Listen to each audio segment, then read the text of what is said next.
Welcome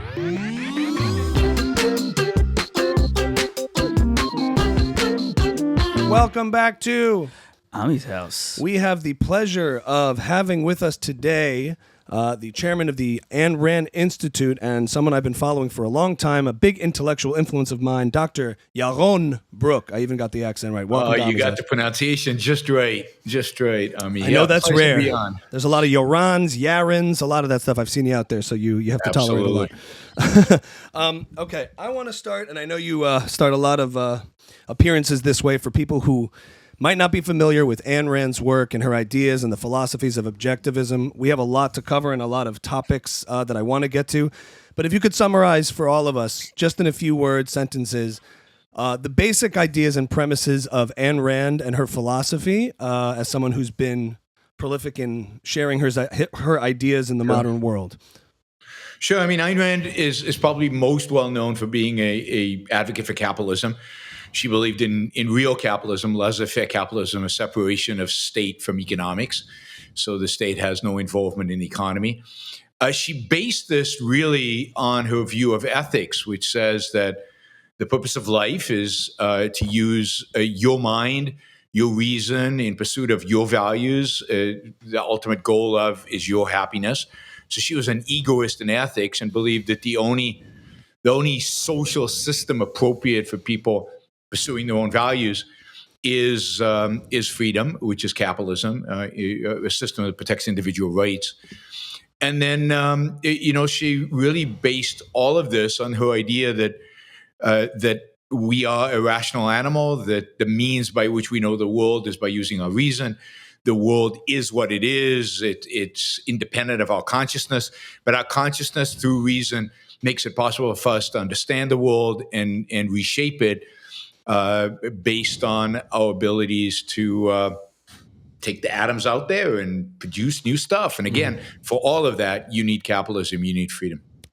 Right. So it sounds like on the economic side of things, there's a lot of agreement to be had amongst these freedom circles within politics. There's a lot of agreement about the laissez-faire elements of things, but where objectivism and Ayn Rand's philosophy sort of veers off, especially from other groups in the freedom movement, just speaking loosely, libertarians and other things, there's this sort of reputation that objectivism doesn't quite play well with others because of this sort of naivete when it comes to foreign policy, when it comes to the non-aggression principle being taken to such an extreme that any form of government, any form of force must be removed from society, purely volunteer society, that whole area which I've seen you butt heads with a lot of prominent libertarian thinkers and figures. So I'm curious where it veers off from the libertarian strain that tends to be very isolationist, very against getting involved in any war of any kind. That's considered wrong just because. Like, where are those distinct differences? Well, there are a number of different places. First, we don't advocate for a non-aggression principle, axiom, starting point. I mean, non-aggression is a consequence of a whole chain of reasoning and a whole philosophy, which libertarians don't have. So they take Ayn Rand's non-aggression and they make it into their starting point, and they ignore everything that comes before that. But if you understand her philosophy, the essential element in her philosophy is focused on the individual's ability to prosper and be successful, and again, use his own mind in pursuit of his own values. And so defense of rights. And as a consequence, she believes that government is a necessary good, not a necessary evil, or not, and she's not an anarchist, which is, of course, where we really butt heads with the libertarian anarchists, who I think these days seem to be a majority among libertarians. And then what happens is that as objectivists, we can look at different countries, we can look at different situations in the world and see certain movements, certain countries are generally, broadly pro-individual rights. They lead to human flourishing, not as much as we would want, not as good as we would like them to be, but they're generally positive. And there are other countries that are clearly negative, horrible, destructive of individual rights and destructive of the ability of individuals to live their own lives. And we describe those as evil regimes, as negative regimes. Libertarians typically don't make those judgments. Whatever people want, they get. And since anarchy is the standard, for them, all governments are bad, and there's no difference between, let's say, the United States and Saudi Arabia and Russia and China. I mean, they're all just, I don't know, they're all just states, and states are all bad, and therefore we can't differentiate. So that's one big difference. The other is that because we don't reject the state per se, we believe that states have a duty, a responsibility to their citizens to protect them. So wars of self-defense are necessary, just like individuals have a right to defend themselves. We basically have governments partially to be able to provide us with that self-defense against other governments or against terrorist organizations or other foreign entities that might want to do harm to us. And therefore, it's completely legitimate to go to war if the war is a self-defense war, if a war is a war aimed at protecting the rights of your own citizens. So a quick technical question on that, because I've heard you describe this idea that there is no collective brain, there is no group think, there is no common good. We are made up of individuals. So how do you square that idea with the idea of governments that act collectively on behalf of a nation to engage in force, even if it's necessary and justified, to engage in war or fighting? You know, so I'm just, how do we square those two ideas? Well, first, the government is there to protect individual rights. So it's to protect the rights of individuals to pursue their life. But the reality is that there are occasions when people threaten that life. We have a police force in order to deal with that. And we have processes and procedures in terms of identifying criminals, putting them up to trial, and so on, in order for the government to use retaliatory force against those criminals. And we have a whole process to do that, to try to make sure that they don't go after innocent people, they don't go after bad people who don't deserve it, and that the whole orientation is the protection of the individual rights of the innocent. But it's rooted in one's individual right to self-defense, and we extrapolate upon that. Therefore, the collective government representing that individual has the right to the retaliatory use of force because an individual can defend themselves. The problem is once we get into entanglements and nation states fighting, there's a lot of collateral damage. There's a lot of things like when I defend myself against someone breaking into my house, I'm defending myself against that person directly, and we are the parties involved. Once the nation states begin going to war, it implicates a lot of other things, which I want to get into, but yeah. Sure, but the point is that if your kid is kidnapped, the job of the government is to go and find him, right? And there might even be collateral damage in a situation like that. Imagine a kidnapping situation where your kid is kidnapped, but there are a bunch of other innocent hostages. In trying to free your kid, the government might kill some innocents, and whose fault is that? It's the fault of the kidnappers. From a moral perspective, from a practical perspective, it is the fault of the kidnappers, not the fault of those trying to do the right thing, trying to protect individual rights by freeing the hostages. So take the situation with the nation states, or even worse, terrorists. When 9/11 happened, my life was in danger, right? They were coming after me, you, anybody in the United States. It just happened to be those 3,000 people who died, but it could have been us. So it's completely legitimate for us to say to our government, look, there's a threat, identify it and destroy it. Now, granted, we do not have, in my view, the right procedures, the right processes that we use internally. We don't apply those as rigorously to international affairs. For example, historically, it's only Congress that's allowed to declare war. We now have presidents who can declare war on anybody at any time, pretty much. We shouldn't have a police state that listens into our phone conversations and records them or inventories them, and yet we do in the name of national security. So, look, the government today is far from ideal, but in principle, it has a responsibility as our representative to use force in order to defend us, not to use force in any other context, but to use force in order to defend our rights. Right. And it's nice that we have a volunteer army. It's great that we have a volunteer army. It's not It's not a conscripted army, so those are not being sent there by force. We just need the right processes in the government, and maybe go back to the kind of processes the founders imagined, or maybe come up with new ones, given that we know a lot more today than we did back then about what could go wrong. But yeah, it's part of the job of the government to protect its citizens. This is a manifestation of that. And one more sort of macro question. Everyone would understand that in that context, like if Mexico or Canada hypothetically attacked us, or any country directly attacked the mainland United States, or even bases of the United States around the world, that would require the United States to respond. How does it work when it comes to allies of the United States? For example, with Israel, where we're seeing a lot of this debate, this academic discussion about how America should support other countries and to what extent, whether it's troops, aid packages, and that kind of thing. To what extent is it still self-defense when supporting other countries that are fighting comparable enemies? So it depends on a variety of different parameters. For example, who is the enemy? Is the enemy also an enemy of the U.S.? Is the destruction of the enemy in America's interest, in the interest of American individuals? That is, does that enemy pose a threat to American individuals? If it does, then it makes sense to support an effort. Whether you send troopers or not would depend on how imminent the threat to America is. For example, Israel has never requested American troops, and they're not necessary. Whether one wants to, use money or just sell weapons depends on the context of the country, and depends on the context of the existing government. I mean, we have a government today that spends $4 trillion on BS. 75% of it is complete BS. To send a fraction of that to an ally fighting a war that helps our interests, maybe in a laissez-faire capitalist country, where the government would spend, 80% less than what it spends today, then it would make sense and we wouldn't be giving aid packages.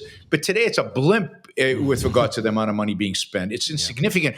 There's so many other things that are less worthy than sending money to Ukraine or to Israel, that complaining about that is absurd given all the stuff they allocated. What, they just approved $1.2 billion Biden just signed, Republicans voted for it in the House and the Senate, of basically taking our money and burning it, or handing it over to many people who don't deserve to have it, subsidizing stuff. And this is just like a quarter of the total budget. It's not even, that's $1.2 trillion. And what people are complaining about. Yeah. So in the priorities of things to start cutting, the truth is, in Israel's defense, I think Israeli and American troops would not blend well together. Probably the patient's temperament would be really messed up. Have you ever seen Israelis play basketball? It's like each one is playing a one-on-one. It's kind of crazy. And then in Israel, Ryan, boo, come on. Israel doesn't want troops. And the other aspect of this is, granted, Israel probably doesn't need the money. That is, Israel is in a position to be able to probably buy the weapons itself. It's a relatively rich country. I hate when America gives Israel money for nothing, the economic aid or whatever. Israel doesn't need it. It's a developed country. It shouldn't accept it, and America shouldn't offer it. But think about even this, right? Yeah. The United States gives money to 120 different countries in the world. 120. Most of those countries, an overwhelming majority of those countries, are hostile to the United States. So the United States gives money to countries hostile to the United States. So when it gives money to a country that's actually friendly to the United States, then we complain. Right? Which countries would you say, for example, Qatar? Like, which countries are you speaking of? Well, Qatar is a massive example. Qatar is a fund of ISIS. It was a fund of ISIS, still probably is a fund of ISIS. The Russians should probably go after Qatar now. The Russian terrorist attack just happened right this weekend. We fund Egypt about the same amount the money we give to. I mean, Egypt's not hostile to the United States, but it's not exactly our best friend. Not exactly what do you call it? A liberal democracy? Not at all. It's an authoritarian state. We fund dozens of countries, Africa, all over Asia. We throw money around all over the place. But the only country that it seems that people kind of object to giving money to is Israel. Now, I'm against giving it to Israel, but I'm also against giving it to all the other 120 countries as well. And again, it's a blimp in the bigger picture. So. Well, there seems to be there was a resentment in the West that seems to prosperous countries helping prosperous countries. It's only when there's this asymmetric thing going on that seems to morally jive with. Well, of course, that's Christian morality. Yeah. Christian Here morality we go. is you help the poor are virtuous, the poor are good, so you help them. And if you support in any way, even just morally support or sell weapons to the strong, the able, then that's a violation of your morality because they are almost by necessity the bad guys. So that's that Christian morality is being secularized by the woke left. And intersectionality in that sense is just a secularization of these ideas. And so today, Israel is evil because it's strong and rich and successful, and the Palestinians are good because they're weak and poor. And weakness and poverty give you a leg up on. It means you're oppressed, right? It couldn't be your fault that you're poor, so it must be because you're oppressed. And if you're oppressed, you're virtuous. And if you're rich, you must be an oppressor. Couldn't have been that you created the wealth yourself, and therefore you must be a bad guy. So tying into that, shifting onto Israel, Gaza, the current war, and without getting into the whole history of it, I'm curious what your position is, how this morality of altruism, what people like to put forth about what the IDF is doing as virtuous, the fact that it is compassionate, the fact that it drops leaflets, that it makes priorities of protecting civilian life, not just on its side, but also on the Palestinian side. I happen to have seen your take on it, and I think for our audience, it's interesting to kind of go there because I've spent a lot of time on the pro-Israel side of these things, making these cases about Israel.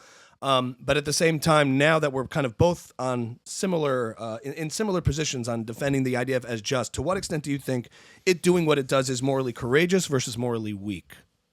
I think it's clearly morally weak and existentially weak. That is, it's morally weak because it's not the IDF's responsibility to protect the civilians of Gaza. It's Hamas's responsibility. Hamas is the official recognized government of Gaza. Its responsibility is to protect the individual rights of its civilians, and it's doing the exact opposite. And it's practically weak because the reality of it is that it puts Israeli soldiers at risk.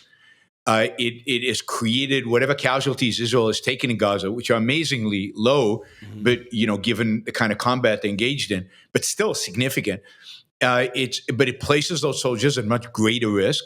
It prolongs the war. It makes the war much longer, which, by the way, prolongs the suffering of Gazans. I wonder if Israel had been unequivocally ruthless in the first few days after October 7th.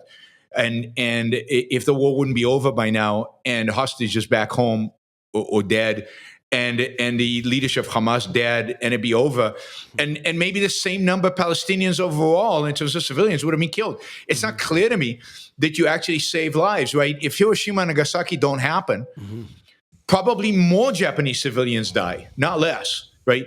So sometimes being ruthless in the short run actually saves the enemy civilian lives in the long run. America's weakness in Iraq, a war they should have gone into to begin with, but once they were there, they should have at least won. America's weakness in Iraq, in terms of just this issue, actually, I think, caused hundreds of thousands of Iraqi casualties because it allowed the insurgents to rise up. The insurgents mainly killed other Iraqis. They killed each other. They killed less Americans. But if you'd really taught them a lesson, if you'd really crushed them right in the beginning, they would have never been an insurgency, and hundreds of thousands of Iraqis would have been saved, even though initially more would have died.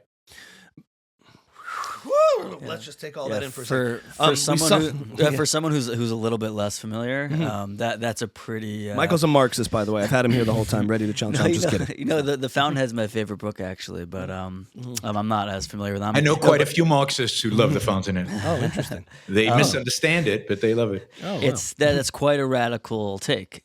It is definitely. It sounds radical to me. It definitely is more on the radical take. I'm also curious. It sounds like the moral standard once you're at war is victory and swiftness. Like, be quick, be ruthless, be swift, and end the war. But the question is, put your people at the least risk possible. That is that's what I think. A proper foreign policy and an egoistic, to use a phrase abused today to no end. An America First attitude is, or an Israeli First attitude is, you place your own people at minimal risk and you destroy the enemy and you win as quickly as possible. And look, I wrote a whole essay on this. People can find it. It's called Just War Theory versus America.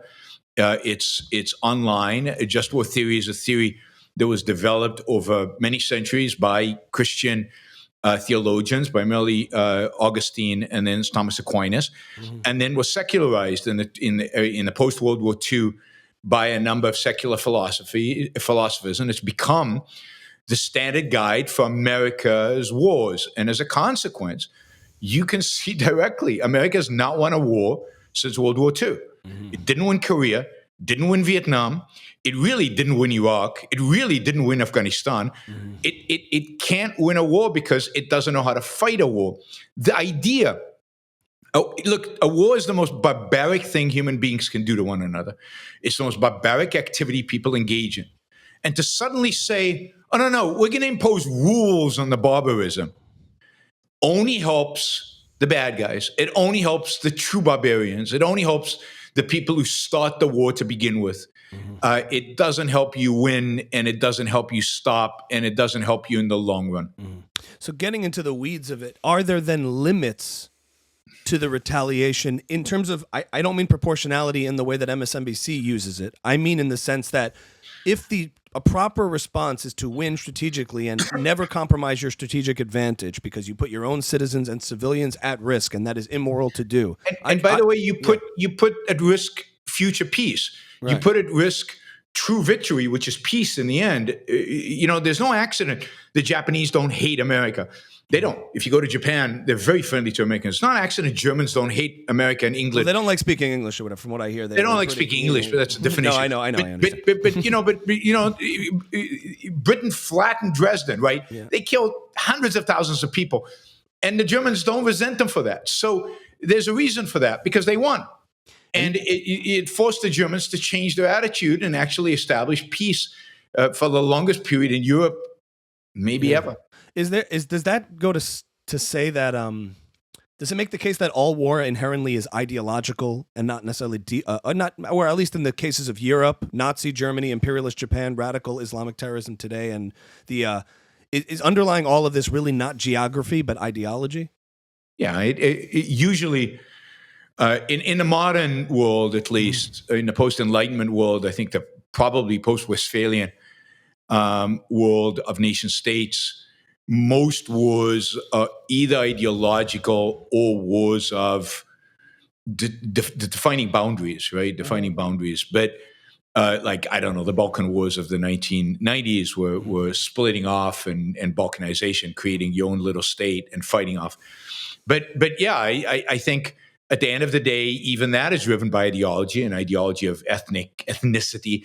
My ethnicity is unique, the ideology of nationalism. Yeah, all wars at the end of the day, all modern wars are in the West at least, are ideological wars. Right. And to your point, I mean, I hear this argument a lot, like with the collateral damage that we're seeing in Gaza, don't you create more terrorism, more resentment to the West, more resentment to Israel? But then if you look at examples of Nazi Germany and imperialist Japan, that wasn't the case. Now, I don't know in what sense that's transferable between those societies of those in the 40s and 50s to what we're dealing with now. Do you see it as the same in that populations will eventually turn on their regimes that oppress them by seeing the wrath of and the ruthlessness of the armies that defend themselves? I do. I don't see any reason why it doesn't apply. That is, you need to bring them to their knees. You need to bring them to the conclusion. And I know bring them to their knees is tough, but you need to bring them to the conclusion that their embracing of violence is self-defeating. Their embracing of violence will only bring violence upon them, and with their suffering to themselves and to their children, their families, and to everything that they value. And at the end of the day, the only way they can escape this violence is by, reconstituting the ideology that drives their society. It requires a cultural change. The only way is through some kind of shock therapy. It doesn't happen without it. It's very, very rare that you see peace negotiated that lasts. Almost all peace that lasts is a result of victory. not of negotiation. I mean, Except there are that- lots of negotiations for peace all over the world. And how long does it last? Nothing Well, happens. Israel's won many wars and still finds itself with its hands tied Because behind it's its never back. defeated the enemy completely, right? It never has. It's by the way, it's always been stopped. And there's no question that Israel defeating the Egyptians as thoroughly as they did and coming so close to really wiping them out in 1973 led Sadat. He had his best shot. That was his best shot ever to beat Israel, and it still won. And that's what brought him to the negotiating table. That's what established peace between Israel and Egypt. If Israel had never crossed the Suez Canal, I don't know how many of your listeners know about the Yom Kippur War, but with Egyptians, Helen Mirren and everything, she kind of brought it to light a little bit. So they there probably you know go. now. That's right, the movie. But if the Egyptians crossed the Suez Canal, they were on the Israeli side of the Sinai. They had a clear path north. If there had been some kind of ceasefire and end where the Israelis were backed up and the Egyptians were on that side of the Sinai, and Israel never crosses the Suez Canal, there would not be peace. Sadat would have said, I won this time. I'll try again next time. Maybe I'll win a little bit more territory. The fact that Israel beat them back and almost destroyed the entire Third Army, I mean, really it completely destroyed them, is what led to peace. So, yeah, the thing that stands out to me is the word army. As you said, they almost destroyed it. The army. I can see the comment sections coming in on these episodes, and I'm sure you're no stranger to it. These accusations, the slander of Israel being this genocidal regime that is intentionally targeting Palestinians simply because of their ethnicity. And these stuff, obviously, That's crazy. I mean, you don't have to convince me that they're false charges, but the idea is when you say words like wipe them out or destroy them completely, I guess I'm curious what the limits of retaliation are in terms of strategic advantage. Once you have clear victory, past that point, if you continue, are we now subjecting Israel to sort of a moral judgment of, if civilians die as a result that aren't strategically advantageous or collateral damage to you fighting an enemy, now you've crossed a certain line. Sure. I mean, the only violence that's legitimate is the violence absolutely necessary for victory. Once the victory has been achieved, violence should end, should stop. And if gratuitous violence is always immoral and wrong, forms of violence, massacring civilians just for the sake of massacring, obviously is wrong. The whole idea is what is coming up with a strategy to defeat your enemy, and that should be the focus. The focus should be how to win this war as quickly and as thoroughly as possible. Thoroughly, I mean, with as few casualties on your own side. But that does not involve gratuitous violence. And as I said before, I actually think it involves less casualties on the other side than kind of a prolonged war that keeps them going, and they keep popping up of tunnels, and they're going into hospitals, and then you have to go in again, and civilians get caught in the crossfire again, and it's just this endless battles that never, that keep inflicting pain on civilian population. That to me is much more damaging than get it over with, do it and win and come home in a sense. Interesting. Any questions there, Michael, that are hitting you? I'm just trying to process that. Well, I mean, I guess my question that pops in my mind is, it's easy to say that from where we're sitting. When you see pictures come out of Gaza and you just feel intuitively like this is awful. How do you sort of square that in that moment between what you know and what you're feeling? As someone who regards human life as the high standard It's absolutely awful. It's horrible. It's particularly children. It's very, very depressing. And the blame is 100%, not 99.9, 100% on Hamas. So imagine if Hamas went into some way and just slaughtered a bunch of people, as they did on October 7th. I mean, it's horrible, and it's Hamas's fault. Every single kid that dies in Gaza, it doesn't matter whose bullet it is Hamas's fault. So I find it horrible. I find it depressing. It's sad, just like any massacre committed, any killing committed by the bad guys.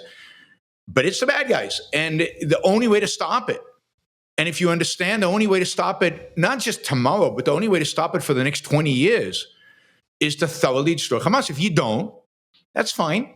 then you'll just have to fight this again in 5 years and 10 years and 15 years and 20 years. I mean, look, the nice thing about this is I have a record here, right? When Oslo was signed, I said, with Yasser Arafat, I said, this is going to lead to more bloodshed, not to more peace. It did. Mm-hmm. Every time Israel negotiated with the PLO, a terrorist organization, more violence occurred. Every time they got tough with the PLO, violence declined. And when they ultimately compromised almost everything and gave the PLO almost everything they wanted, in return, they got a second intifada, which I don't know if you guys are too young to remember this, but this is a period of years where buses would explode and we were 15, 16. Yeah, we were. I mean, this is 2000. I couldn't go to Israel for the summer, and it was a bummer. I remember. Yeah, it was. We were teenagers, but yes, of course. It was horrific. Sbarros and pizza shops, but that's what happens when you negotiate with evil people. It always does. So and then of course, Hamas takes over Gaza in 2007, and since then, how many kind of war skirmishes have there been? Yeah. Almost every year there's something going on. Mm-hmm. We can continue that and have an October 7th every few years, or maybe build better walls, and there won't be an October 7th, but they'll still fire missiles over the border. Mm-hmm. The problem with Israel is that it has a high tolerance for its own casualties, and it has a high tolerance for being the victim. Mm-hmm. And but this war in Gaza right now should have been done in 2008. So you and it would have been easier in 2008.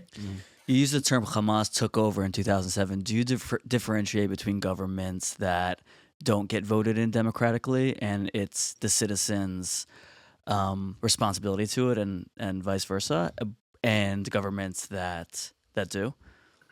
Well, it's rare you're ever going to go to war with a government that was elected. I mean, that's a reality. Governments who are elected don't typically initiate force, unless you count the Russian election as an election, which I don't. Or a culture, or cultures that necessarily don't have democratic or I would say, liberty-minded values, tolerant values. But the idea of I mean, you've famously talked about. You're not into democracy. This idea of majority rule doesn't necessarily mean virtuous. Just because a bunch of people picked it, it might just reflect what the majority feels. Giving people a say in their own governance is a virtue, is a good thing. Democracy, i.e., straight up majority rule about everything, is bad. Yeah. But there's nothing wrong with a vote, on specific issues, and who should govern. Look. At the end of the day, take, for example, Hamas. Hamas won an election. Then, of course, nobody wanted to recognize that election because who the hell would want Hamas? So there was a civil war between the Hamas and the PLO. The Hamas won it. By the way, they won it by slaughtering and butchering everybody who is affiliated with the PLO, right? I mean, these are not nice guys. Fatah and PLO are synonymous, I presume. Fatah and Gaza, PLO. Fatah, Palestinian Authority, all competing basically regimes. PLO. But okay, call them Palestinian Authority to be nice to them. But they are offshoot basically, or development of the PLO. Mahmoud Abbas, who's the president of the Palestinian Authority, was Arafat's number 2 at the PLO, so it's not a reach. But look, the population of Gaza, in every survey done before October 7th, supports Hamas. The population of Gaza after October 7th supported what Hamas did during October 7th. The population of Gaza has not risen up against Hamas. Now, you could argue it's difficult, maybe not, but they haven't. The population of Gaza bears at least some of the responsibility without any question for what Hamas does. And if you look at the videos of October 7th, those weren't exactly Hamas-trained fighters doing all the raping and pillaging and murdering. A lot of them were just regular people from Gaza who the Hamas guys said, "Hey, join us. Let's go rape and pillage a little bit." And when you called their families and told them how wonderful it was to kill Jews, I didn't hear the mother saying, "That's really bad. Come home. You really should be punished for this." No, they were celebrating this. So that's what Douglas Murray said. Douglas Murray said they were absolutely elated when they did. Yes, well, Douglas Murray has a way with words that I do not. He's great. I love him. But it's. So you can't say, the Palestinian civilian population has no blame in this. They have every blame in this. Now, again, children are innocent, so one's heart, aches for the lives of children. But this is all on Hamas and in a sense on their parents for allowing Hamas to do what they did. Adults in Gaza are responsible for what they do.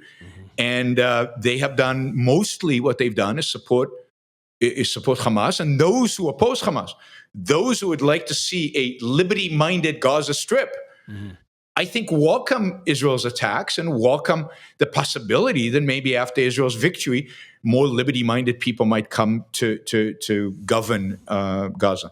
Yeah. One thing that was circulating post October 7th in the conversations around Israel was that we used to discuss on several episodes was one thing seems pretty clear that everyone can agree upon, left and right of Israel, is that status quo. For a long time, I think the sort of Netanyahu sort of ideas, like we can just, like as you said, keep this the way it is and tolerate a few rockets here and there. They would tolerate that status quo, while the sort of anti-occupation left-wing movements of Israel and abroad would say, we cannot continue this way. Something has to change.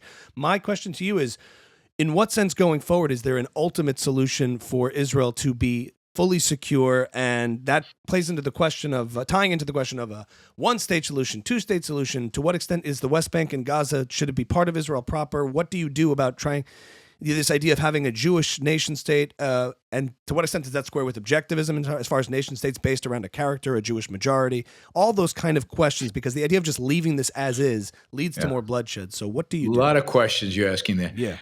We can take the Jewish state later. Okay. So first, there is no solution in the short run. The notion of a two-state solution is bizarre, right? In a sense, there was two states. Gaza was a state. It was a state. Israel did not occupy Gaza, this idea that Gaza was under occupation. Of course, there was some limitations on what kind of products could go into Gaza.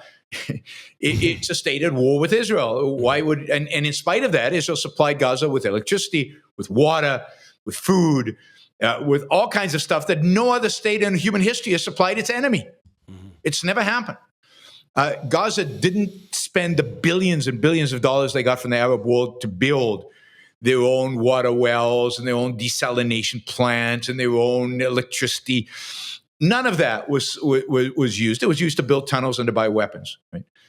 So we had a two-state solution, and it failed. There is no possibility to have a two-state solution with people, to have a solution with people who want to kill you, and have a border with you, and give them their own state, and then they can launch rockets.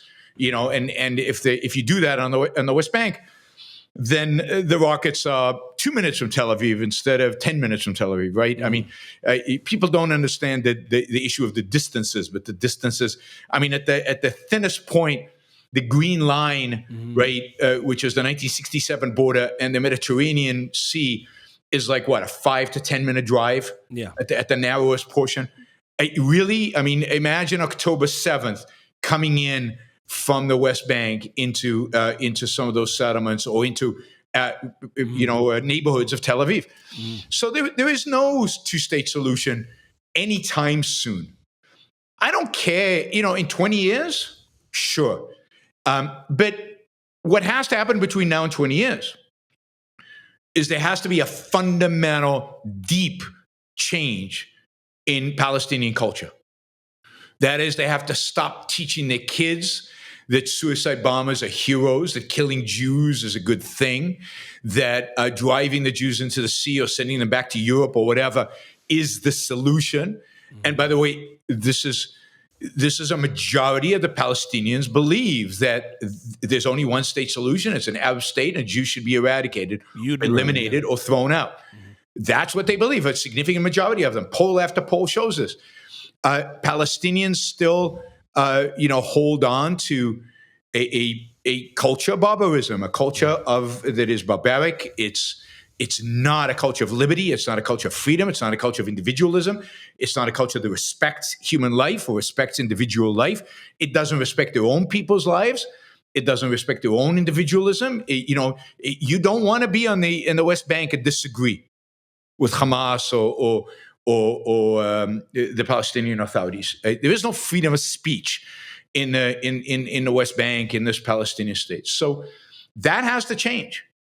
The whole population needs to change culturally. Whether that's possible or not is a real question. I think it's possible. All human beings have the capacity to adopt pro-liberty positions.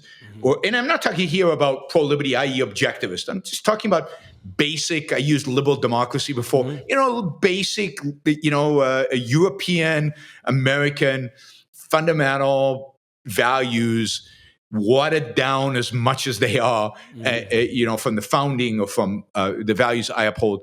Palestinians need to adopt those. And they never have, right? They've had lots of opportunities for two-state solutions. They constantly reject them.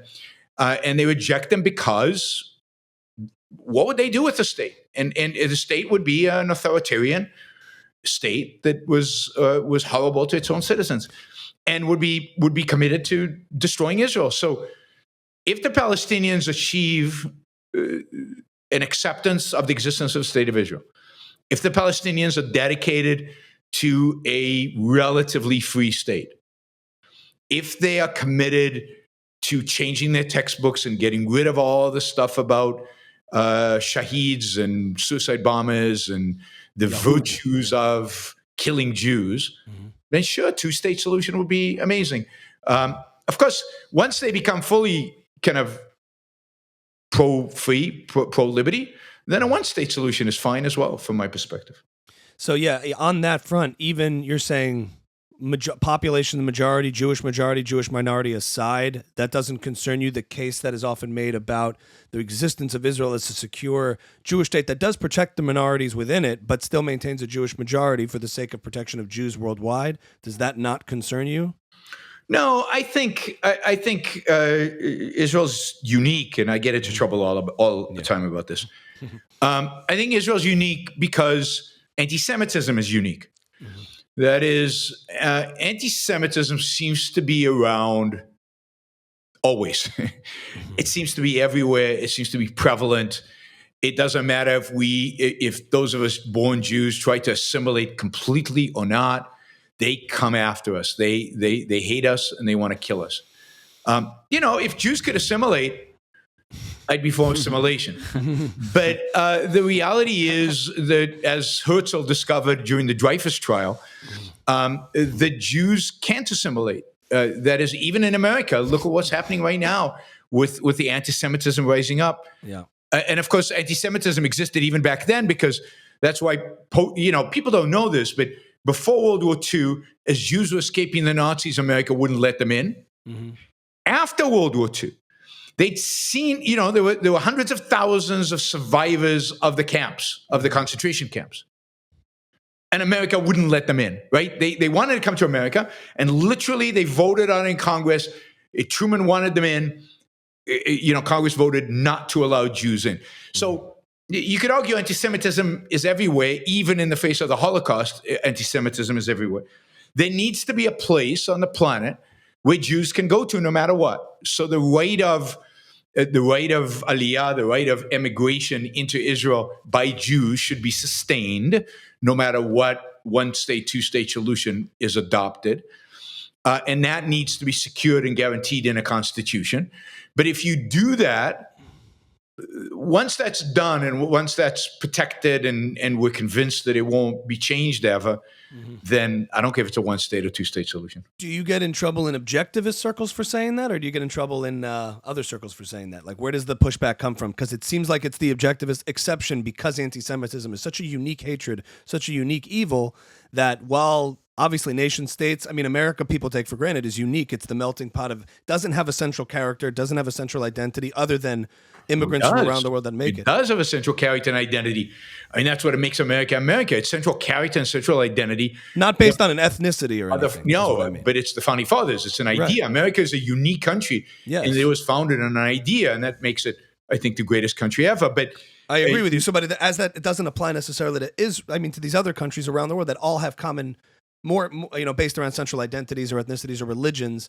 I'm just curious how this squares with, where do you get pushback from on? You said you get in trouble for I get pushback from the so-called libertarians, right? Uh-huh. So the other freedom people, and and some people who think of themselves as objectives. But look, the ethnic character of Israel is unfortunate.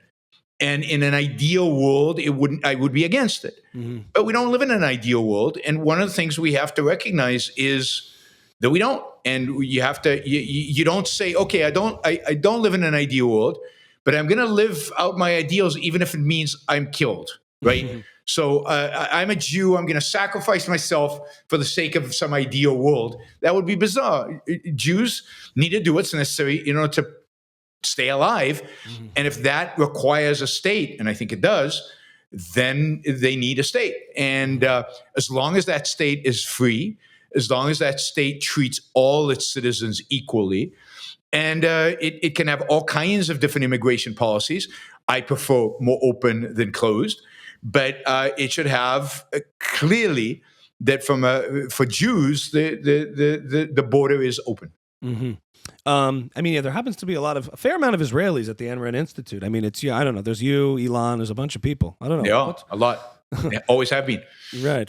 That's interesting. Tal, the CEO of the institute right now, is an Israeli. Yeah. What's the reason there? Any? Is that just a coincidence? It's the same coincidence with regard to the number of Jews among the intellectual leadership of Objectivism. Right. Ayn Rand comes from a Jewish origin. Leonard Peikoff comes from a Jewish origin. Harry Binswanger, Peter Schwartz, almost everybody, at least in the founding generation, not everybody, but a big chunk of them. I mean, Ayn Rand did not marry a Jewish man, but pretty much everybody else were Jewish. I think it has to do with a particularly Jewish culture that is open to ideas and open to argument and open to disputation. I think it has to do with the fact that every intellectual movement out there in the world, even the bad ones, are led by Jews. It's true. I mean, if the worst leftists are Jews, Noam Chomsky comes to mind. Right. The worst rightists tend to be Jews. I know Jew-hating Jews on the right. So they always have been. And environmentalists, every movement out there that is intellectual by its nature, the neoconservatives were led by Jews. It's because Jews disproportionately tend to be oriented towards the intellectual fields and be interested in these things for cultural reasons, which are interesting. But I want to get into all that. I as far as in terms of Ayn Rand, having known her and her ideas really closely, like to what extent was her Jewish identity that relevant to her? It wasn't. It is about as relevant as mine is to me. Maybe for her. Maybe for her it was less because she didn't grow up in Israel. So for me, it is. But look, she grew up in a middle class Jewish family before the revolution in Russia, and then experienced the revolution in Russia, and managed to escape in the 1920s. She said she didn't consider herself Jewish, except in the face of anti-Semitism. And to a large extent, I think of myself that way as well. I don't consider myself Jewish except in the face of anti-Semitism or the anti-Israeli or whatever we want to, the combination. I consider myself an American. I'm born and raised in Israel, and I care about Israel because my family's there and a lot of people I like are there. But Israel is just like any other country for me, except that it's constantly being attacked. It's constantly being attacked both by the Arab world, but beyond that, it's being attacked by the West, by the rest in terms of intellectually. So I spent a lot of time defending Israel, not because of my Jewishness, but because I don't feel particularly Jewish. Like it's Purim right now. I didn't know. Right, I was it was it's like there's one. a full moon. What the hell? I dressed up as Ayn Rand. What's that? I dressed up as Ayn Rand. You dressed up as Ayn Rand. That would have been interesting. I do every year. I pick a prominent objective. Like I haven't been to synagogue in 40 years. Right, I haven't been to synagogue in 40 years. I don't know in Rosh Hashanah and Yom Kippur, and I don't really care. But when the anti-Semites come out, then I'm happy to go. Then you're going to shul, baby. No, I'm not going to shul. I'm going for the intellectual battle and struggle, which actually matters. I have a shul question. Doesn't matter one iota. I'm curious to hear how you answer this, because I know how I would answer this. But if theoretically Israel could be transplanted to an empty piece of land somewhere else in the world where there was a lot less friction with whatever around it, with its neighbors, would you support that? Like, to what extent is the homeland part of it important too. I mean, remember that Herzl voted to establish a Jewish state in Uganda when the British suggested that. So, yeah, I mean, I'm with Herzl. Now, Uganda's probably not very good because it's not abandoned, and they would have had to fight Idi Amin instead of Yasser Arafat. It would have been the same story. If there truly was an abandoned place and truly was going to be free and, truly, I don't know, if the United States carved out a piece of itself and said, here, establish your own country, Jews will always, It's called Boca. Yeah. Yeah, we could do Southern Florida and just be done with it, right? Then yeah, I'd support that. Today I wouldn't support it only because I'd view it again as a surrender, and I think that would embolden Islamists, Muslim fanatics to go after more and more Western countries. I mean, Spain was theirs once. Why not retake it? The whole Balkans and Greece and much of that area was theirs. They made it all the way to the gates of Vienna. So I think I dread anything that emboldens Islamists because I think ultimately they want all of us, Jews, non-Jews. They want us all to convert to Islam and have Sharia law. And as the West gets weaker, that crazy fantasy of theirs, which is insane, becomes more realistic. And you think probably I find that the anti-Semitism of the world that creeps up everywhere would find a way to hate a Jewish state wherever it may be. I agree. That's true. That is true. Yeah, I mean, I'm not excited.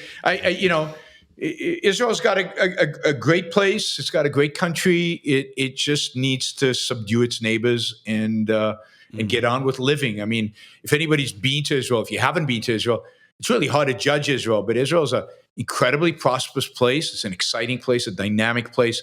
It has more unicorns per capita than any place other than Silicon Valley. It is innovative. And it's fun. And I left because I didn't like it. So, but it's still a pretty amazing place.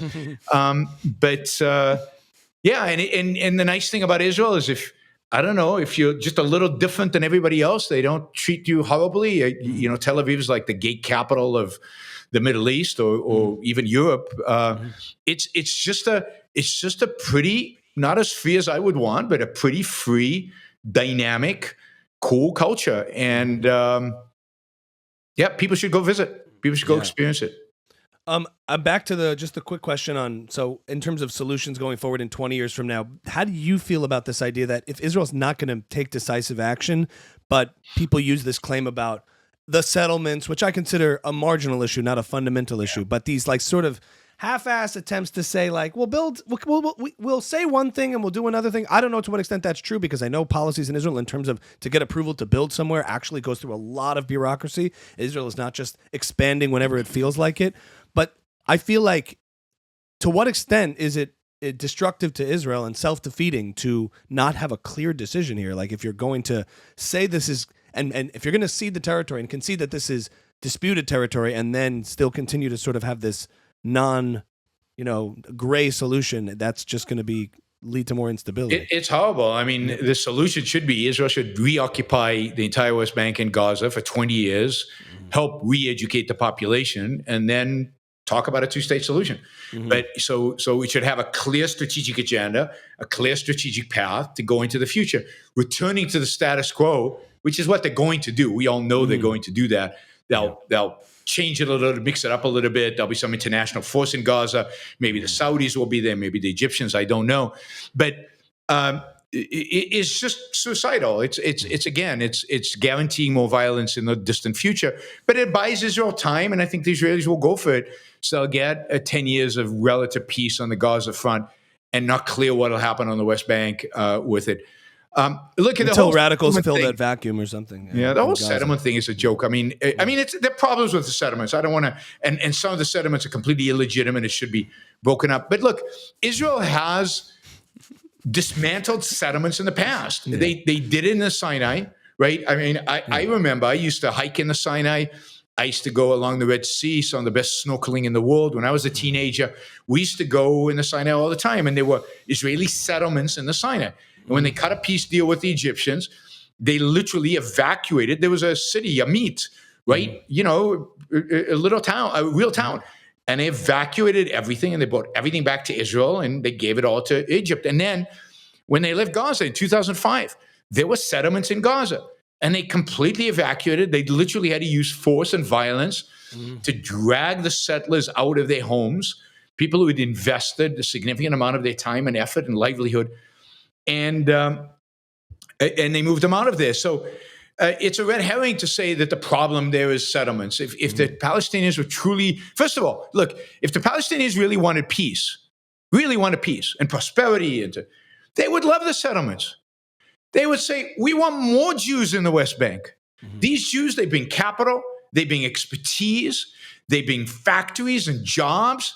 Please bring more Jewish settlements into our midst so that we can benefit mutually from all the economic activity they create, and let's have a free trade agreement with Israel, and let's do all this stuff. But the first thing the Gazans did when the settlements were evacuated was go in and smash the greenhouses that were built there, the factories, the equipment. They destroyed everything because they didn't want to touch anything. They didn't want to use anything that had been tainted by Jews having built it, right? You can't negotiate with a mentality like that. You can't have peace with a mentality like that. So the day the Arabs say, oh, we're not against settlements, we want them here, that's the day they're ready for peace. Wow. Okay. So effectively, the Marshall Plan for the West Bank and Gaza, in shorthand, is sort of the approach post World War II, how we were able to rebuild culturally from the ground up these societies to be but hostile. They have to be willing to accept that. The Germans, the Japanese did not resist. General MacArthur wrote a constitution for Japan with his assistant. They literally sat down and wrote the constitution and went to the emperor and said, this is your new constitution. They didn't ask him for permission. They didn't ask him to vote. And they crammed the constitution down the Japanese throat. It's still the constitution in Japan today, and Japan has benefited enormously from that. Right. So you need to get to the point where the Palestinians are not resisting the idea of a kind of a, in a sense, it's a political and monetary Marshall Plan, and they're willing to embrace liberty, and they're willing to embrace their Jewish neighbors, and they're willing to live in peace side by side. It seems like in the Gulf states, and Saudi Arabia, Abrahamic Accords, do you see like elements in that part of the world that are exerting a little bit of influence towards modernity? Is there a little bit of hope there that this could there's obviously these regional conflicts between Iran and Saudi Arabia that maybe are the motivators here, but it seems like obviously something that's in the hands of a monarch that the next monarch who's not modern can just undo everything. Exactly. It's how can you trust any of these things when these cultures are fundamentally authoritarian? It was hard to trust the Chinese that they were liberating and they were moving in the right. I mean, they were moving for a lot, but as soon as Xi, a different dictator, comes about and he decides, no, we're going to move away from freedom, then it moves away from freedom. What happens when the next emir of Kuwait, the next emir of Abu Dhabi, or the next emir of next king of Saudi Arabia change their mind and go in a different direction? What happens then? It's very unstable. The cultures themselves have not dramatically, significantly shifted. When Saudi women can walk around in miniskirts and bikinis and drive cars, and when atheists are not put in prison for life, and when adultery, they're not stoned to death, then I'd say, okay, maybe Saudi Arabia is ready to embrace Western values. But what they want right now is kind of the industry and the wealth and the technology of the West without embracing the political liberty that is associated with the West, and without embracing, more importantly, the individual liberty, right? The right of the individuals to live their life as they see fit, that the West embraces for the most part. And without embracing individual liberty, everything else is empty and shallow, and I don't trust them. I don't trust them at all. But one could argue that with economic liberty first, that incrementally starts that push that can become unavoidable, similar to what happened with the Soviet Union. A lot of people said once they started having the Western influences of being able to buy clothes, blue jeans, go see Bruce Springsteen, it all of a sudden reached a threshold where the regime could no longer maintain these people's thirst for freedom. A lot of us believe that, me included, particularly when it comes to China, and China's proved us wrong, right? We got economic liberty, quite a bit of economic liberty. At some point, it was easier to do business in China than in the U.S. And that has all shifted. That's all changed over the last 10 years. So I don't think that is a necessity. Shucks. Also, I mean, okay. Well, let's see. I mean, if MBS is willing for women to walk around in jeans in Saudi Arabia and go to Bruce Springsteen concerts, not just when they travel to the West, but in Saudi Arabia itself, then I will admit to being wrong and celebrate that day. That would be fantastic. When the day the Jews are invited to Mecca and Medina to visit as tourists, that would be pretty cool. Yeah. I don't think it's happening in my lifetime. I don't think it's happening in your lifetime. The Emirates is looking okay. I hope I'm wrong. I've seen some comedians. I've seen comedians perform some pretty raunchy stand-up in the Emirates, and people are laughing, and that's a sign of when people can tolerate humor. It's a good sign of freedom, or a thirst for it, at least. When they can I think in the Emirates, again. The Emirates are built on semi-slave labor, so you have to watch out for that. Okay. The way they treat women is still not quite up to par, right?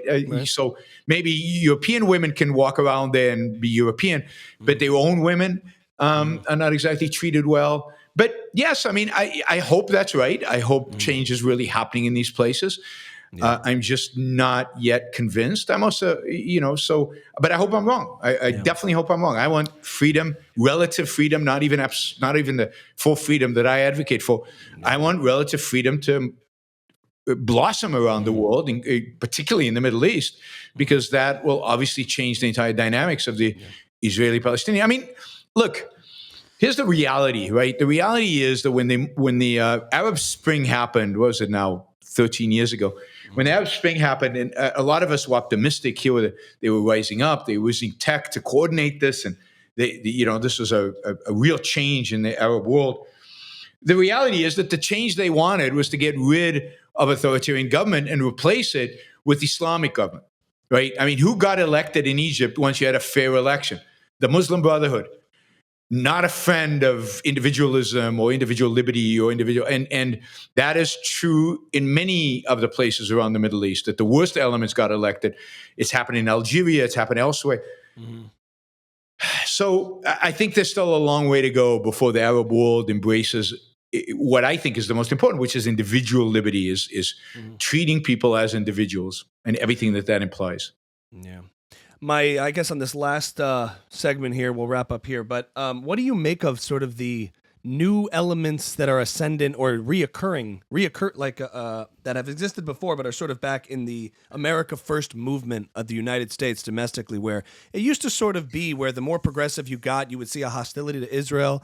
And now you're sort of seeing this. It's always been there, sort of the Pat Buchanan sort of isolationist parts of the Republican Party, but sort of in a post-Trump movement now, where this America First, like coated with a little anti-Semitism flavor in it, where it's the Jews are controlling our foreign policy, AIPAC's controlling us, the globalists, all these Jews in government. You made this case before of how Jews are overly represented in intellectual life, and that was sort of seen as an accomplishment or a virtue or just a matter of fact. But a lot of people with nefarious intentions are using that against the Jewish community to say, see, look how they're controlling society and our decisions. We can name names: Candace Owen, Tucker Carlson, and there's a lot of others. People suspicion of Jews, who used to be in the mainstream of the conservative movement and are now on the anti-Semitic fringes of it.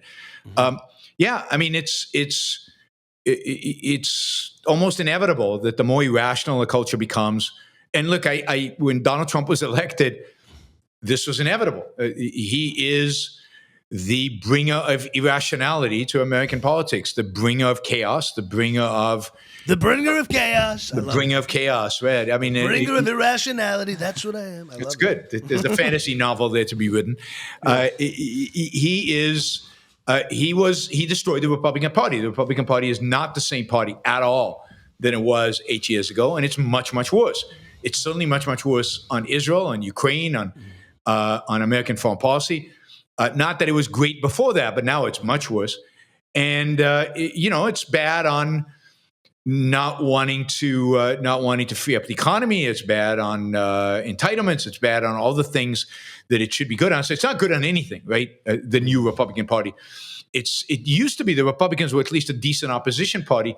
Now, if you look at what the Republicans are doing in the House of Representatives, it's a party that's an absolute unmitigated disaster. So now we've got two parties that are unmitigated disasters. So, and maybe there's an opening for something new, but it's hard to imagine where it's going to come from. So, yes, I think the fringe on the right has always been anti-Semitic. The fringe has expanded. It's grown. So it's not a fringe anymore. It's dabbling in. I mean, Tucker Carlson can't be viewed as fringe. Mm-hmm. He's got millions and millions of followers.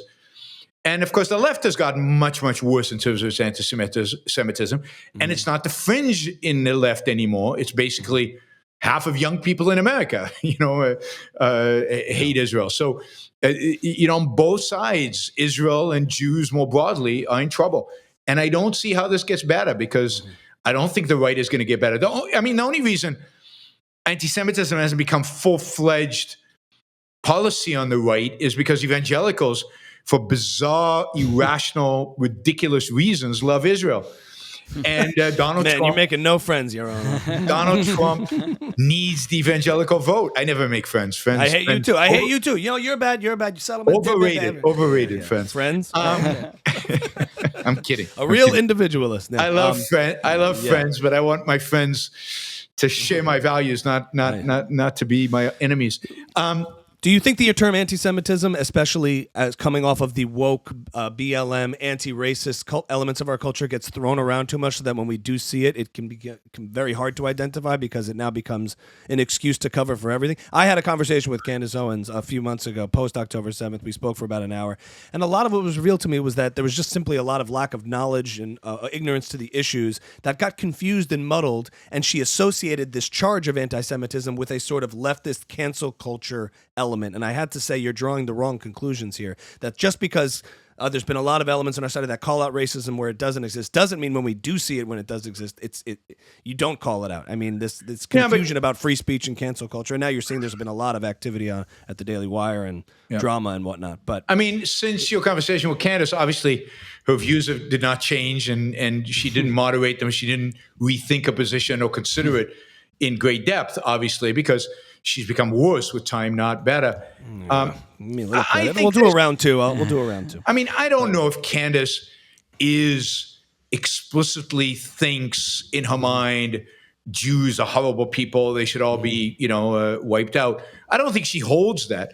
But does she hold anti-Semitic ideas about Jews controlling X, Y, Z, and blaming Jews for the kind of their influence on? There's a suspicion or something. Yeah, I mean, look at what she said about Ben Shapiro, right? And the argument that she and Tucker Carlson made about Ben Shapiro caring more about Israel than the United States. Ben Shapiro has done so much. I mean, I oppose a lot of what Ben Shapiro stands for. But Ben Shapiro, almost a real friend. No, you've been on the show. Has done so much to advocate for certain freedoms and certain liberties in the United States. He's done so much for the quote right in the U.S. Agree with still him. True altruistic for you, but yes, I hear to claim that Ben Shapiro is anti-American in some way or doesn't care about America is so dishonest. And what would lead to that dishonesty? Only some tinge of anti-Semitism and dual loyalty. It's the old charge of the dual loyalty. Yeah, dual loyalty was Dreyfus, right? Yeah. So they're bringing back the Dreyfus argument on somebody who has spent his career defending good ideas or some good ideas about America. So it's.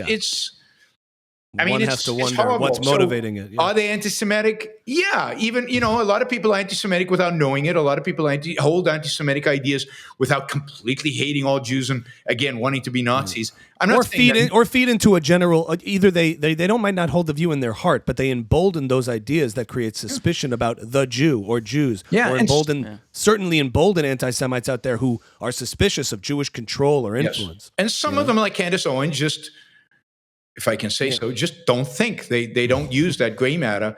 And she's very influenced by the people who follow her, and she's very influenced by certain people on the right. And she absorbs that stuff without really, any kind of critical assessment of it. And I see it on a lot of issues. what she said, the pharmaceutical companies in the United States are the most evil organizations in the world today. I mean, that's just insanity. So, Candace has a lot of problems. Being influenced by anti-Semitic ideas is one of several. Okay. To be continued on that one. I do have one last question. Go ahead. It's not really political. Do you mind if I ask it? Yeah. We'll wrap up here.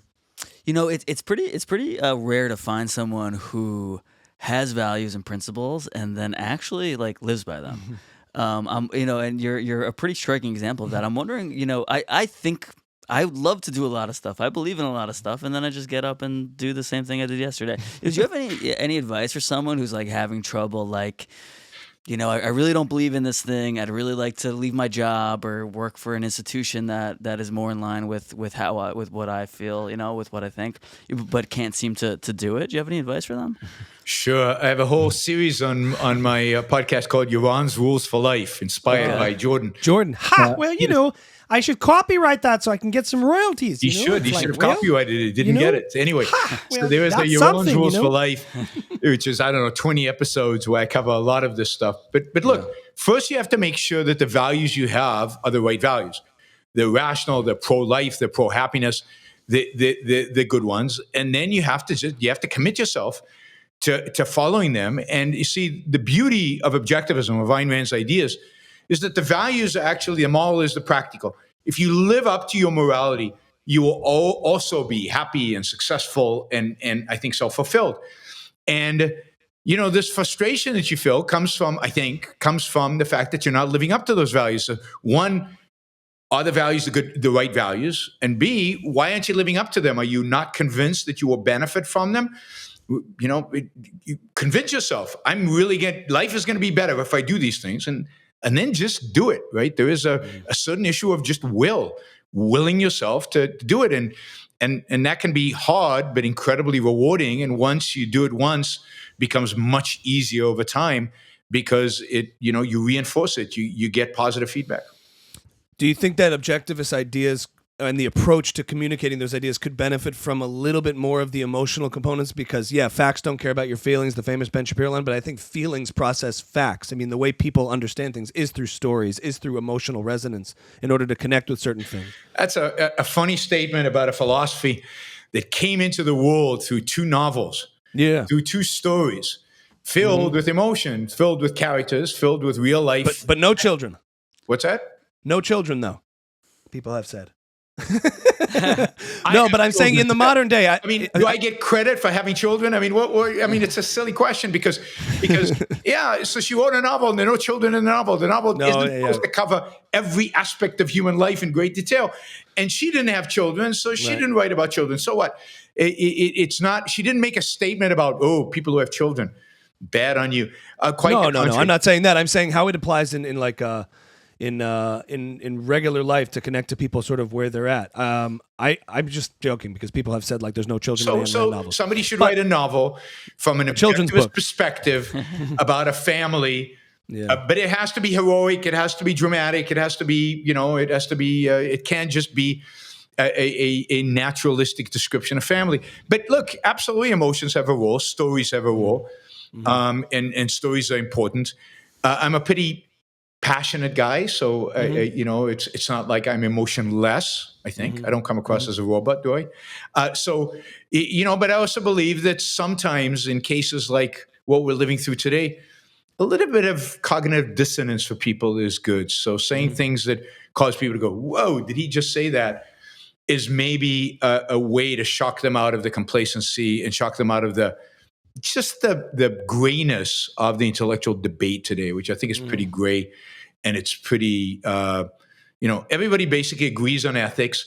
And then it's just an argument about who we're going to sacrifice to whom. Mm-hmm. Yeah. And I want to break away from that because I'm not for sacrificing anybody to anybody. Yeah. And also, within the Ayn Rand's writings, there's this emphasis on the spiritual component of life. And, I on purpose have artwork here. That's David, by the way. Mm-hmm. You can't see his leg, but his leg. Another Jew. Yeah. His foot is on Goliath's head. I don't think that's politically correct anymore. Chopping people's heads off, and even if they're monsters. So that's David, and that's a Vermeer. So I'm big on art, on classical spiritual music values. junkie. Yeah. What's that? I know you're a classical music guy. I love classical music. Absolutely. Joshua Bell, right? Is that that's your guy, right? Violinist. Who Bell? did you say? Bell, Bell, violinist, the kid. one of your faves. He's not a kid anymore, but he's really good. I saw him in London couple of years ago. Right. But I love classical music. I love a lot of art. I love. Yep. All right. Well, I think that's a good place to end it. Dr. Yaron Brook, chairman of the Ayn Rand Institute, thank you so much for engaging with us in this conversation. I think it was illuminating, clarifying, and would love to do it again sometime. Thank you. My pleasure. And where can people find you online? Just go to YouTube, Yaron Brook Show, or just Google Yaron Brook, and you'll be flooded with stuff. And Twitter and YouTube are the places I mostly hang out in. All right. Well, thank you again for schmoozing with us. We appreciate it. My pleasure. Thanks for having me on.